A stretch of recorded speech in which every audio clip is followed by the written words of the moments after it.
요즘에 보면은 이제 국뽕이 난리죠. 국뽕. 국뽕에 취했다 이런 표현 많이 쓰지 않습니까? 국뽕조선. K 드라마는 어떻게 세계를 먹었나?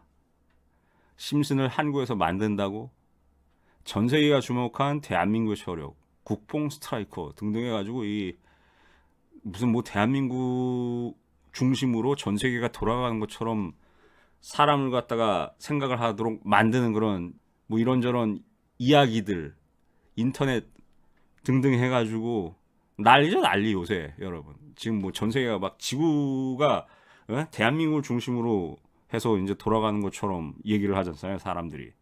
그래서 최근 수년 동안 지금도 마찬가지고요. 이 외국 사람들이 한국은 밤에도 안전하게 거리를 다닐 수 있다. 이런 글들 많이 나오잖아요 여러분. 인터넷 사이트에. 카페에 핸드폰이나 노트북 등 비싼 물건을 두고 화장실에 다녀와도 없어지지 않는다. 이런 얘기들 많이 합니다. 실제로 이제 외국 사람들 인터뷰해가지고 그런 얘기 따가지고 인터넷에 올리고 있죠. 그러면서 뭐라고 합니까? 이 사람들이 천편일률적으로 하는 얘기가 다 똑같은 얘기를 하죠. 한국은 치안이 굉장히 좋은 나라라고 칭찬을 합니다. 그런데 여러분 이게 사실일까요? 치안이 좋을 수는 있어요. 경찰력이 좋으니까. 근데 이제 다른 범죄는 이제 어떤지 한번 봅시다. 특히 우리나라 이 사기 범죄 여러분. 사람 속이는 거. 우리나라 어땠어요 여러분? 불과 30년 전만 해도요. 소매치기도 많았어요.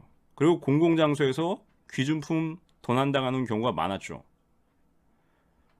그런 과거와 비교해서 지금은 어떻습니까? 치안 수준이 높아졌다고는 할 수도 있겠습니다. 그렇다고 해서 범죄가 줄어들었냐? 그렇지는 않아요 여러분. 근데 정말 우리나라 치안 수준이 굉장히 높아진 걸까요, 여러분? 그렇지 않습니다. 그냥 사기 범죄 하나를 보죠, 사기 범죄. 전체 범죄 중에 22%고요, 사기 범죄가. 검거율은 또 50%로 낮아졌습니다. 우리나라는요, 세계 1위의 불명예 사례를 꼽자면 10손가락으로도 모자랍니다. 뭐가 있습니까, 대표적으로? 저출산, 자살률. 이번에도 자살률 1위예요. 특정 세대는. 자녀 양육비, 1인당 명품 소비, 국내 총생산 대비 가계빚 증가 속도, 이거 거의 세계 1위입니다. 여기에다 사기범죄 비율이 굉장히 높아요, 우리나라가 여러분. 둘째가라면 서럽다고요. 우리나라 전체 범죄의 건수 가운데 압도적인 1위가요, 사기범죄입니다, 여러분. 물론 다른 국가들하고 비교했을 때 전 세계 1등은 아니에요. 그건 잘못된 통계입니다. 우리나라보다 인구 대비 사기 범죄가 높은 나라가 이제 북유럽에 있습니다. 그러니까 우리가 OECD 국가 중에 무슨 뭐 사기 범죄가 1위다 이건 아닙니다.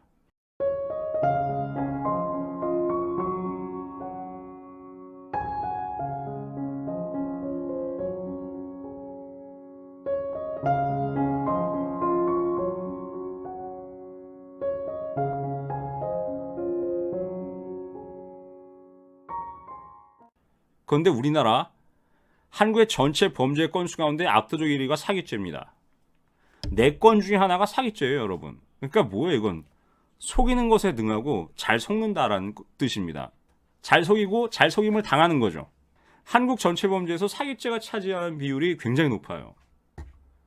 그래서 우리나라는 제가 봤을 때 이 정도 되면은 사기가 사기 공화국이라고 해도 무리가 아니라고 봅니다.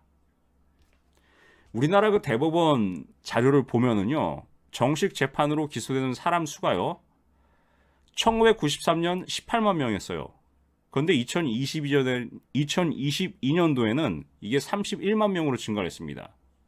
인구는 어떻습니까? 인구는 1993년도에 4,500만 명에서 2023년도 작년 기준으로 5,100만 명으로 조금 늘어났어요. 기본적인 범죄율 증가가 굉장히 빠르게 나타나고 있는 겁니다.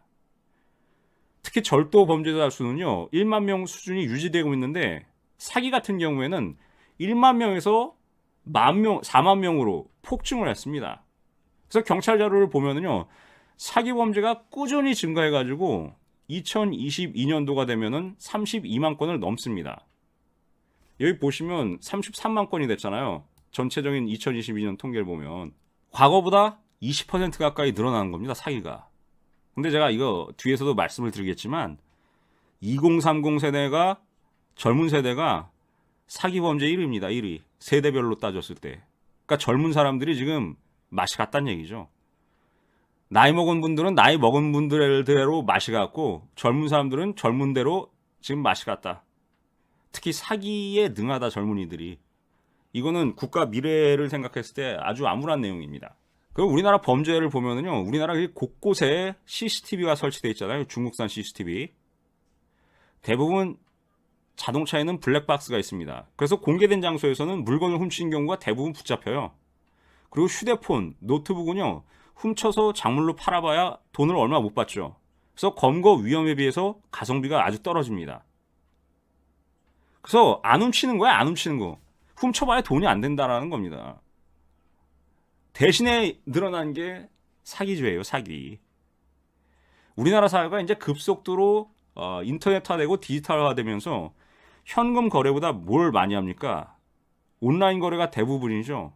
그러다 보니까 오프라인 절도는 많이 이제 사라졌는데 온라인 절도가 훨씬 효율적이라는 겁니다. 범죄자들한테요, 여러분.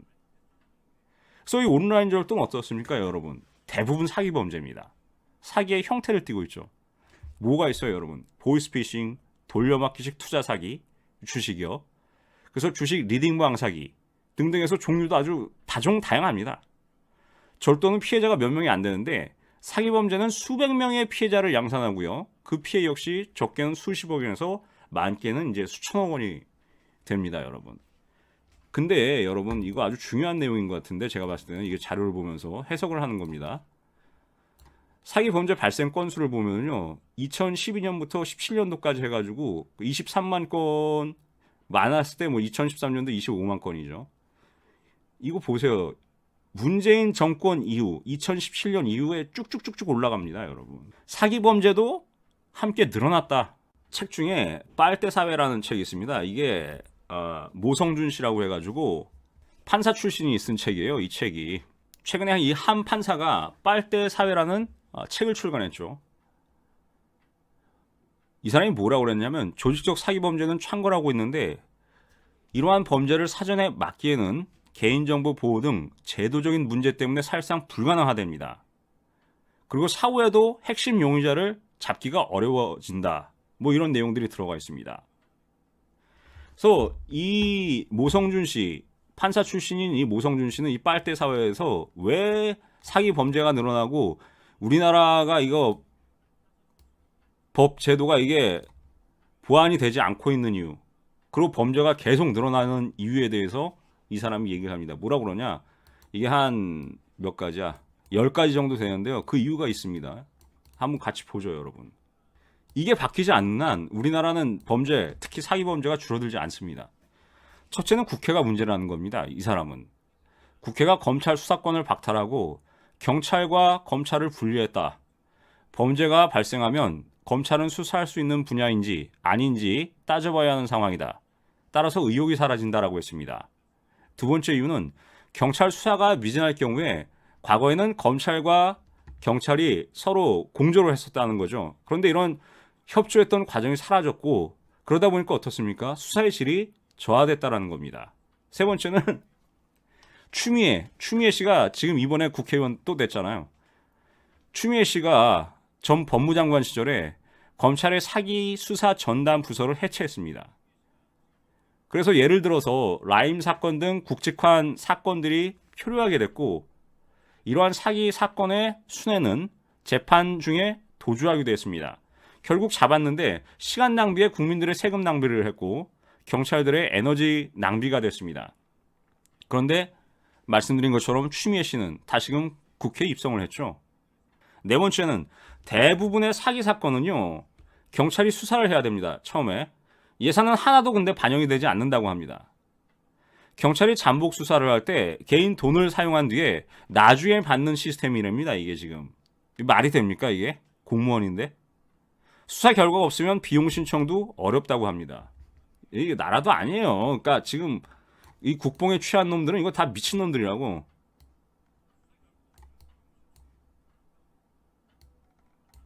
다섯 번째, 인원도 부족합니다. 경찰은 물론이고 검찰도 마찬가지라고 합니다. 그러니까 경찰도 썩었고 검찰도 썩었고 같이 나라도 썩은 거죠. 그러니까 여러분 제가 이 얘기를 왜 드리냐면 이 사기 범죄를 앞으로 극히 조심하셔야 되기 때문에 이 얘기를 드립니다. 6번째, 신입 경찰의 경우에는 최저 임금도 받지 못한 채 시간에 근무를 하고 있습니다. 경찰들을 착취하고 있는 구조라는 것입니다.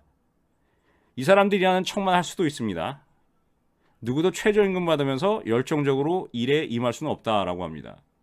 경찰은 그나마 낫습니다. 군인들은 또 뭡니까? 7번째, 사기 범죄자들 같은 경우에는 같은 시기 국제적인 사기 조직으로 발전했고 이들이 이제 단순한 범죄 집단이 아니라 기업 수준이라는 겁니다. 그러면 돈이 많아지면 정치인, 검찰, 경찰 다 돈으로 매수할 수가 있죠. 8번째, 이들 범죄자들에겐 아주 좋은 교육기관이 있답니다. 바로 교도소죠. 그래서 이 사기 범죄자들 같은 경우는 여러분 재범률이 무척 높습니다. 우리나라는. 처벌도 솜방망이 처벌을 하거든요. 9번째, 시리에 빠진 유능한 검사나 판사들이 조직을 떠난다고 합니다.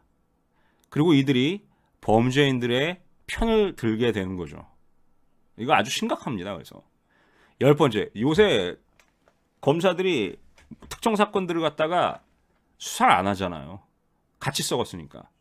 10번째, 그럼에도 불구하고 국회의원들은 실정만을 생각해서 법을 깊게 생각하지 않고 사안이 생길 때마다 조각조각 반영하고 그러다 보니까 당연히 법에 구멍이 생길 수밖에 없고 사기 범죄 조직에게는 이것이 절호의 기회가 된다는 것입니다. 지금의 사법부는요, 사기 범죄를 수사할 수 있는 조직도 안 되고 능력도 안 되고 예산도 없고 열정도 없다라는 겁니다. 판사 출신이 얘기를 하는 거예요. 본인은 뭐 했어, 그럼? 책 썼네, 책. 네, 책이라도 쓰니 다행입니다.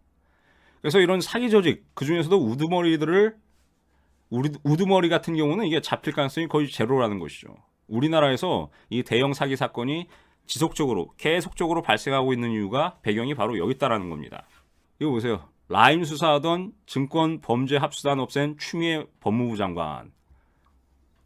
이랬는데 다시금 또 국회로 진출을 했습니다. 그래서 우리나라를 들썩이게 했던 대규모 사기가 어떻습니까, 여러분? 끊임없이 발생하죠. 매 정권마다.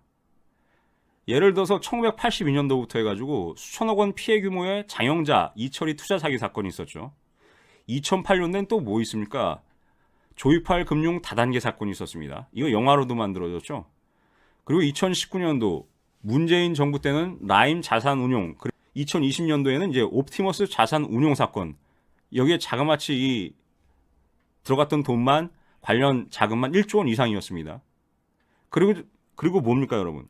그리고 아직도 진행 중인 전세 사기 등등에까지 셀 수 없이 많은 그 사기 사건들이 끊이지 않고 일어나고 있습니다. 전세 사기는 뭐 지금 서민들 엄청 많이 겪고 있잖아요, 여러분.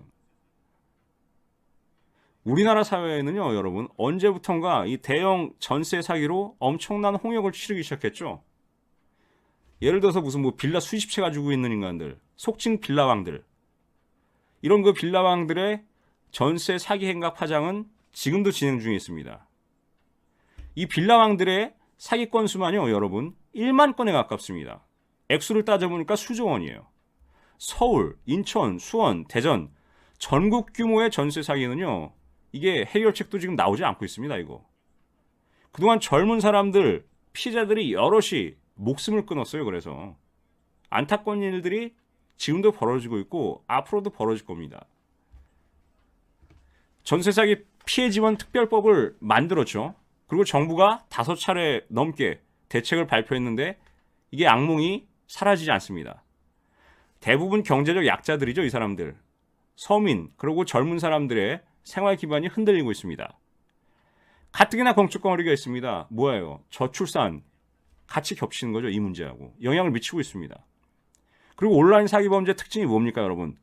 분업화하고 아웃소싱이 잘 돼 있어요. 범죄 조직의 두목, 수괴는요, 과거 폭력 조직 범죄자하고 다르게요, 요새는 잘 나가는 스타트업 CEO처럼 보입니다. 옷도 말끔하게 입고 정상인처럼 보입니다. 속은 썩은 놈이고. 예를 들어서 전문 조직으로부터 대포폰이나 대포 통장을 공급을 받고요, 전산 전문가로부터 불법 도박 사이트 운영이나 주식 투자 사기를 위한 전산 시스템을 제공받습니다. 요새는 범죄자들이. 온라인 사기 범죄가 그렇습니다. 그래서 범죄 수익은 또 어떻습니까? 얘네들 온 오프라인을 번갈아 가면서 전문 조직이 자금 세탁을 해줍니다. 그리고 용의자들 같은 경우에는 텔레그램을 통해서 별명으로 연락을 하면서 흔적을 지워버립니다. 잡을 수가 없죠. 경찰, 검찰은 저 모양으로 있어요. 그나마 좀 양심 있는 사람들이 동분서주하지만 인력이 제한돼 있다 보니까 이들 사기꾼들을 잡기가 정말 어렵습니다. 그리고 검거를 해봐야 어떻습니까? 수개가 아닌 이상 꼬리에 불과한 경우가 대부분입니다. 결국 국민이 정부나 수사기관만 바라보고 있을 수가 없는 사태가 발생합니다. 개개인이 조심할 수밖에 없는 거죠. 이게 나랍니까? 사기는요, 남을 고의로 속여서 이익을 얻는 아주 악랄한 범죄입니다, 여러분. 근데 이걸 한국 사람들이 잘해. 사기 범죄는 피해자의 생계를 위협하고 삶을 파괴하죠. 그래서 이거를 경제적 살인으로 아예 부르는 경우도 있습니다. 이런 그 여러 가지 이유 때문에요. 단테가 이제 신곡을 썼지 않습니까? 책 제목입니다. 단테의 신곡. 단테는 신곡에서 뭐라고 그랬냐면 여러분, 사기꾼들이 죽어서 벌 받는 곳을 지옥의 지하 8층에 배치했습니다. 지하 9층은 뭐예요? 지하 9층까지 있는 이 신곡의 지옥은요, 아래로 내려갈수록 중죄를 지은 사람들이 갇히게 되어 있습니다. 근데 지하 9층까지 있는데 지하 8층에다가 사기죄를 갖다가 배치를 했습니다. 사기꾼들이 죽어서 벌 받는 곳이 지하 8층, 9층 마지막 층에 바로 위층이라는 거죠. 사기죄는 아주 질이 안 좋은 범죄라고 보시면 됩니다.